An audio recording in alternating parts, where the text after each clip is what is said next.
Magandang araw po. Ako po si Juan Carlos Cuevas. Mas kilala po ako bilang si JC. Ako po ay currently under ng Lakasdiwa Tomasina Accountancy, vying for the position of the Public Relations Officer. I was a former executive coordinator to the Public Relations Officer in the Accountancy Student Council. And my platform is to build and strengthen information dissemination and to tap each and every channel possible in this college. With my projects, PRIME, which stands for Public Relations, Information and Media Enterprise, and UNITE, your united number for your unified information needs. Thank you.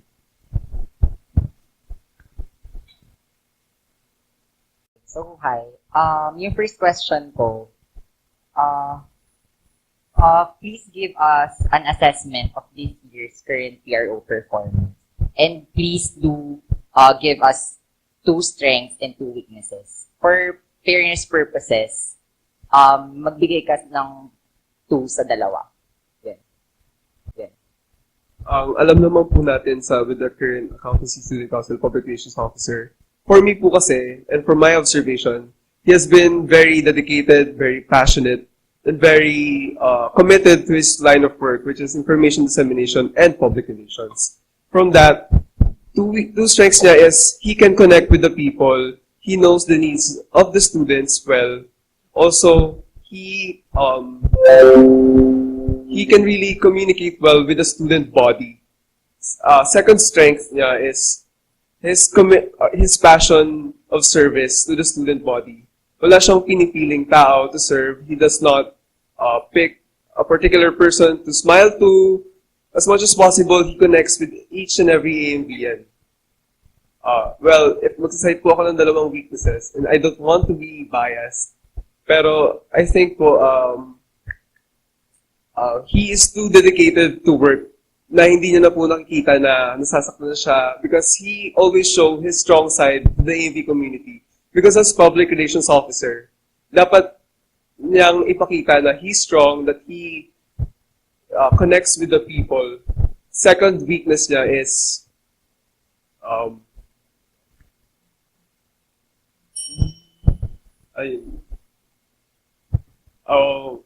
sorry.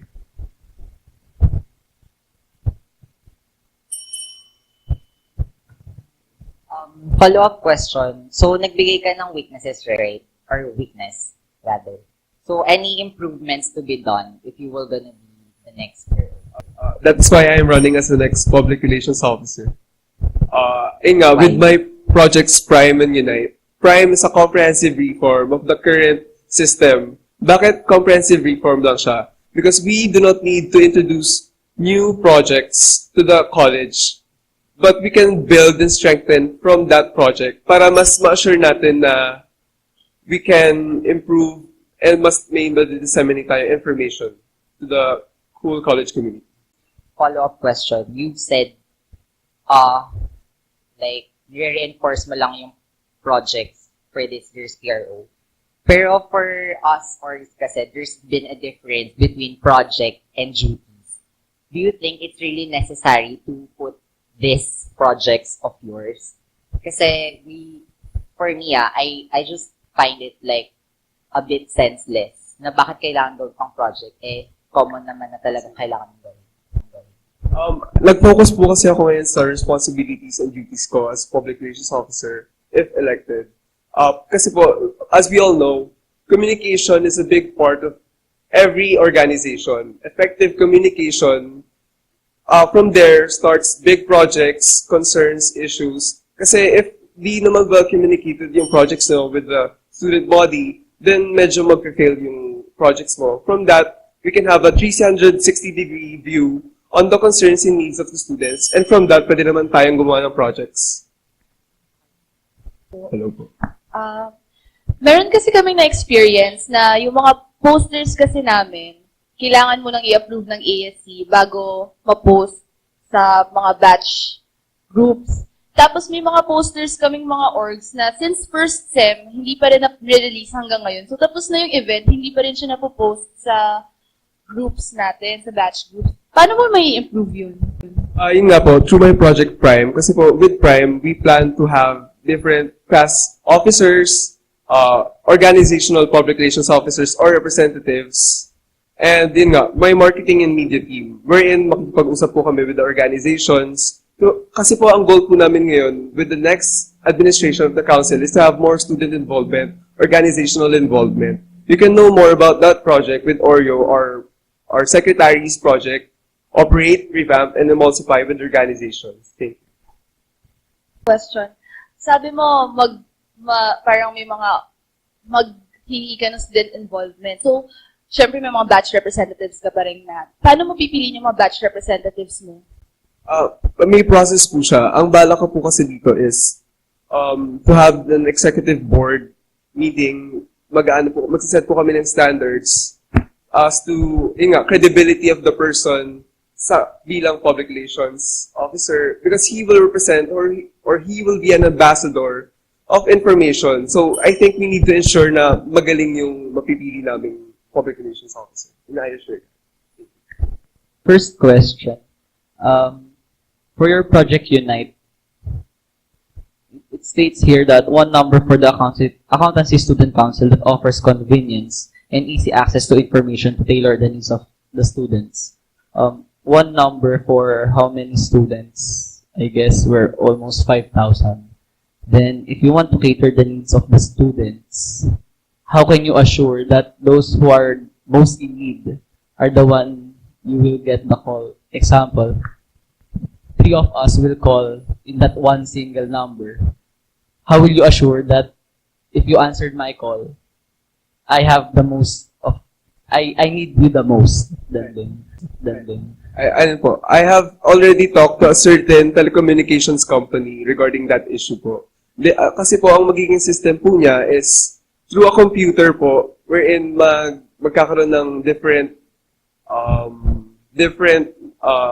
parang notifications as to each and every call, text, or anything in particular. Parang dun po natin ma-assess yung mga tumatawag or para po mabigyan po ng priorities each. So, we all know that our current Accountancy Student Council has a bit of, short in funds, right? So, how will you pull off that kind of project? I think the benefits of this justifies the cost. Because hindi lang naman po ito for this council But magiging successive siya, ito-turn over siya to every public relations officer sa susunod ng mga terms for the convenience po. Parang ito na po yung magiging go-to number ng everyone in the student body. Follow-up ko lang, di ba sinabi mo, okay, sige, given the premise, benefit justifies the cost. Pero is it really efficient? Kasi nga, meron certain number of events yung student council and merong ina-allocate na budget for that. Is it really necessary for you na i-diminish yung budget na allocated dun sa mga events na yun just for this project of yours to materialize? Well, pwede ko naman pong dagdagan yung cost if ever. Pwede ko naman pong, ako po, from my funds myself, magaling yung cost. Yes po. Pero po, ang po kasi dyan, ang defense ko po kasi dyan is to, pwede pa ulit po yung question. Kasi, di ba, sinabi mo, benefit justifies the cost. Pero yes, we agree to that premise of yours. Pero, is it really efficient, budget-wise, given na mayroong allocated funds per event, na i-diminish mo yung funds ng mga events ng student council just for your project to materialize? Ang mahal lang naman po kasi sa cost nun is in the implementation phase ng project. But as time goes by, mas magiging mas mura po siya with demand. For my second question, you've said communication earlier. Okay, given posters, text breaks, APPs, what more? For PRO, what more can you give to the students to really improve the promotions of student council? Ang bala ko po kasi with Prime is to have communication between student bodies, student organizations, para po malaman po natin yung mga needs nila to cater to the student body. Ang sense naman po kasi talaga ng student council is to cater to the needs of the student, to give what they need to answer their calls. Sabi mo earlier na nag-focus ka sa mga duties ng PRO. So, are you really sure na aware? Alam mo ba lahat ng duties ng PRO? Are you sure? So, sabi sa Consti, one of the duties of the PRO is that you will build and establish connections with outside organizations, off-campus organizations. Dito sa mga platforms mo, wala kang nakikitang off-campus organizations relationship. I think po kasi, and as we Lakasdiwa think na, we should focus more on the student body now. And yun nga, mga organizations natin inside this college, the student body, doon po dapat tayo mag-focus to build the projects for them.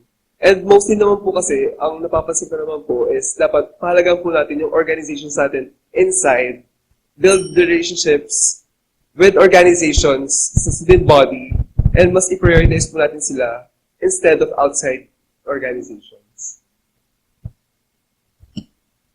Hindi ba mas magiging efficient siya kapag nakapag-build ka rin ng relationships outside, di ba? Hindi naman sa sinasabi kong i-prioritize mo yung outside, pero parang gumawa ka rin ng other ways para maka-build ka rin ng relationships outside.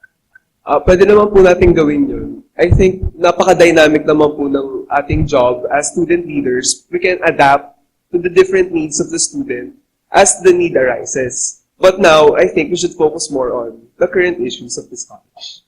Dito sa Prime kasi, information through information officers.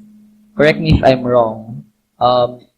Yung information officers, yun ba yung parang mga batch rep natin? Yes po. Tama. And media needs with the creative media team. Yung creative media team, may creatives tayo ngayon. Yes po.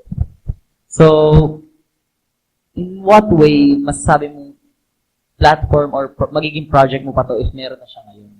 Ang ano po kasi ngayon ng Creatives Committee ng Accountancy Student Council, napaka-burdensome po ng work nila. Madami pong posters na kailangan ng council, madami pong kailangan lagyan ng mga publicity materials po ang PRO, and I think mag-increase po yung flexibility and efficiency and effectiveness ng information if magkakaroon po tayo ng sariling marketing or yung media team po for the public relations officers. Kasi po, during our term po with Kuya Simon na parang minsan po, di na po kami nakakapagkaroon ng PubMats. Kasi po, ang napansin po namin with regard to information dissemination is kailangan parang mas napapansin po ng mga students yung mga posters, yung mga creative media materials po ng council. Mas eye-catching po kasi siya and mas nasasave po siya sa smartphone if may photo. Nasagot mo yun dun sa media needs ng creative media team. Then, how about yun dun sa information through information officers? Kasi, napapansin ko sa ngayon, normal lang nangyayari. So, why include it here? If, kung pwede mo naman siyang tanggalin, tapos lagay mo lang yung media. Rebranding of the batch representatives. Ang aim ko po kasi dito is for the information officers not to only relay the information but to embody the information that they say to the student body. As I assessed you on how you answer, I find you too proper, parang very politician-ish. So, what's your weakness if you will be the next ASC PRO? I think napaka-cliche lang answer ko, but as my friends have told me that I am very passionate sa work ko, that I tend to prioritize my work above everything else. So I think may mga masasacrifice akong time with my family, with my studies, yan po. Studies, pero the whole sense of this whole thing is that for you to become a student leader. So, yun nga, cliche din, student leader, student muna bago leader. So, bakit kita iboboto kung passionate ka masyado na nakakalimutan mo na yung studies mo? Ang sinasabi ko naman pong, di naman po siya pinapabayaan talaga. But I think I have more time for my work than studying. But in that sense naman po, I still have the responsibility to my parents, to my mom, na mag-aral po ng mabuti. Because I'm not paying for my tuition here. She is paying for my tuition here. So I think kailangan ko lang siyang suklian ng di lang pagiging studying well, but also serving the student body. Yung para sa akin, actually, hindi ko lang siya concerned. Concerned siya about the current student council, of you being part of it. Kasi ganito, huwag mong sasamain. Hindi kasi, tawag dito, yung last college week, di ba? May mga presentations. And may lumabas na prizes na ganyan-ganyan. Mga pinaka na-shock. Actually, hindi ako. Maraming nagulat kasi nakalagay doon is 35,000 worth of GCs. Tama. And nagulat kami na yung natanggap is yung discount coupon ng Zalora. And single code, pero naka-file lang siya ng 35,000 worth. So, ang sa amin, as PRO, there is no parang official announcement or statement regarding dun sa nangyaring yun. Which is kinda odd. Kasi, di ba parang, as part of it, imposibleng hindi mo naman napansin yun. So, tingin mo, what happened? Parang, anong nangyari? Bakit ganun? I think po, for my perspective po, because I'm not really aware with what our sponsorship committee had talked to the sponsors. Feel ko po nagkaroon po ng slight miscommunication regarding, yun nga po, yung the gift certificates for 35,000. Nagkaroon po ng miscommunication between the council and the sponsors. So, what we thought na ibibigay nilang 35,000 worth was just mga coupons to reduce the cost of their sell. Ayun, since ang sabi kasi is, this forum is for room for improvement. Tulad ng sinabi ko kanina, walang nirelease na official statement. Which is normally, official statement na nanggagaling sa council is, ang nag-release is PRO. Tama. Hopefully, sana, if ever na mangyari ulit siya, there is an official statement coming from the PRO. Kasi, it's hard for us students na alam naming nangyari siya, alam nyo na nangyari siya, pero hindi nyo inaako na nangyari siya. Parang ganun. What we aim po kasi ngayon, sa next student council, the administration of the next student council, mas magkaroon po ng communication between the student body and the organizations and the student body. Doon po tayo dapat magpo-focus. Para po, maganda po yung samahan natin, that we can focus more on giving excellent student service. Para, Have you seen the posters or other publicity materials of other student councils? yes. What can you say regarding if you compare our posters and their posters? What can I say? We have a long way to go. Alam naman po natin yun. And that is my goal po as the next public relations officer, to have a more diverse set of publicity materials. Ang goal ko po kasi is to be like the CBASC, Commerce and Business Administration Student Council, wherein iba-iba po yung mga pakulo in terms of information dissemination and promotions, giving GIF posters, having different poster materials for each event and each announcement, para mas diverse po, mas maging catchy for the student body. Follow-up number 1. Okay. You said is that you want to be the next diverse, or you want to be the next unique, or you want to be the next big thing, kind of way. If you will be given a chance, which of your projects will you change, or will you add something to make us know that that is your goal? You want to be that next big thing. I think hindi naman dapat po tayo mag-focus sa on the me or individualistic point of view. I think we need to see it as a whole council kasi we work as a well-oiled machine. doon po dapat kami ma-judge as a whole council, not on an individual level. Dapat tingnan natin siya as student council. Isa siyang team. Like, walang ako, dapat tayo.